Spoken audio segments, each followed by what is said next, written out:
اس لحاظ سے مجھے ایسا لگتا ہے کہ بہت بہتری ہوگی اور بہت انویسٹر. اچھا، ہائر انٹرسٹ ریٹ نے کچھ آپ کو لگا کہ اسٹاک مارکیٹ کا ان پٹ جو ہے وہ تھوڑا کم ہو گیا تھا، لوگوں کی جو وہ انویسٹمنٹ کہیں اور چلی گئی تھی اسٹاک مارکیٹ سے؟ بڑا ایک نیچرل چیز ہوتی ہے، انٹرسٹ ریٹ بڑھ جاتا ہے تو لوگ بڑی سیکیور سورسز کو ڈھونڈتے ہیں جہاں پر ان کے انویسٹمنٹ پہ ریٹرن. دیکھیں، انٹرسٹ ریٹ جب بھی ہائی ہوگا، آف کورس جب انٹرسٹ ریٹ ہائی ہو جاتا ہے تو انویسٹمنٹ سلو ڈاؤن ہو جاتی ہے، اکنامی سلو ہو جاتی ہے.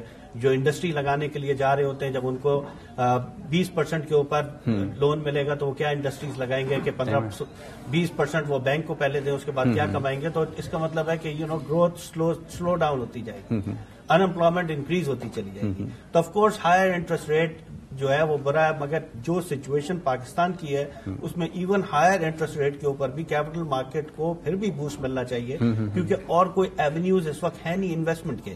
تو اس لحاظ سے میرے نزدیک ابھی بھی بہت بڑا روم ہے کہ کیپٹل مارکیٹ کے اندر لوگوں کا بہت زیادہ. ریفارمز کا آپ نے ذکر کیا، بڑی امپورٹنٹ. ہم گلوبل اسٹاک مارکیٹ کے اوپر نظر ڈالتے ہیں، بڑی تیزی سے جو ہے وہاں پر ریفارمز ہوتے ہیں، نئی نئی چیزیں امپلیمنٹ ہوتی ہیں، نئی نئی پروڈکٹس آتی ہیں، لسٹنگ بڑھتی ہے، گراؤنڈ بڑا ہوتا ہے، مارکیٹ کی ڈیپتھ زیادہ ہو جاتی ہے، وہاں پر اپرچونیٹیز بڑھ جاتی ہیں. ہمارے یہاں چیزیں تھوڑی دیر سے امپلیمنٹ ہوتی ہیں، کیا پرابلمس ہیں؟ ہم لوگ زیادہ دیر سے اینالائز کرتے ہیں یا ہمارے اسٹیٹسٹکس جو ہیں وہ تھوڑا سلو کام کر رہے ہوتے ہیں؟ کیا وجہ ہے؟ ٹھیک ہے، سب سے امپورٹنٹ چیز جو ہے وہ ایجوکیشن ہے کہ جب تک آپ لوگوں کو ایجوکیٹ نہیں کریں گے، انویسٹرز ایجوکیشن نہیں آئے گی، بروکرز ایجوکیشن نہیں آئے گی.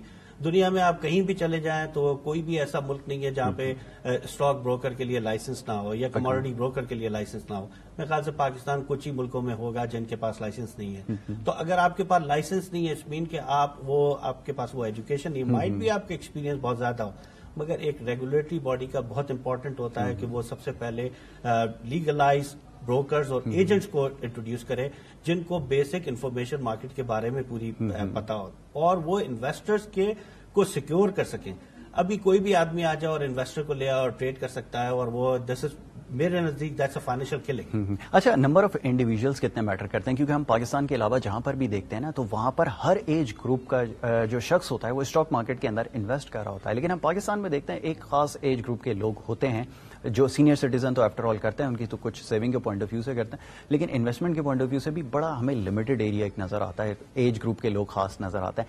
ایجوکیشن کے حوالے سے آپ نے جیسے ذکر کیا، کتنی امپورٹنس ہے یہ؟ آپ نے بڑی امپورٹنٹ چیز اس کو ہائی لائٹ کیا. میں آپ کو سب سے پہلے یہ بتاؤں کہ دنیا میں 90% لوگ اب ٹیکنیکل انالیسس کے اوپر ریلائی کرتے ہیں اور وہ مارکیٹ ٹیکنیکلی ٹریڈ کرتے ہیں، اور 10% فنڈامنٹل اینالسٹ رہ گئے ہیں اور کچھ ٹیکنو فنڈامنٹلسٹ ہیں جو دونوں چیزوں کو فالو کرتے ہیں. پاکستان میں انفارچونیٹلی کسی بھی یونیورسٹی میں، کسی بھی انسٹیٹیوٹ میں ٹیکنیکل انالیسس کے اوپر کسی قسم کی کوئی ٹریننگ، کوئی ایجوکیشن نہیں ہوتی. تو آپ اتنی بڑی جو 90% دنیا ٹریڈ کرتی ہے، شارٹ ٹرم ٹریڈرز آتے ہیں. جس طرح والیوم کی ہم بات کرتے ہیں کہ والیوم کتنا امپورٹنٹ ہے، کہ والیوم جس طرح انکریز ہوتا ہے وہ مارکیٹ کو اسٹیبلٹی بھی دیتا ہے، لکوڈیٹی پرووائڈ کرتا ہے. جب تک لکوڈیٹی اور اسٹیبلٹی مارکیٹ کے اندر نہیں آئے گی، آف کورس مارکیٹ کے اندر ایک ہیزارڈ رہتا ہے جو مارکیٹ میں اتنی بڑی فلکچویشن ہوتی ہے جس سے لوگ ڈرتے ہیں. تو جب تک آپ کی یونیورسٹیز کے اندر کیپٹل مارکیٹ کے بارے میں پراپر ایجوکیشنل کورسز نہیں ہوں گے، اسپیشلی جو بزنس گریجویٹس ہیں جو MBA کر رہے ہیں یا اکنامکس میں کر رہے ہیں یا کامرس میں کر رہے ہیں، جب تک ہم ان کو انٹروڈیوس نہیں کریں گے،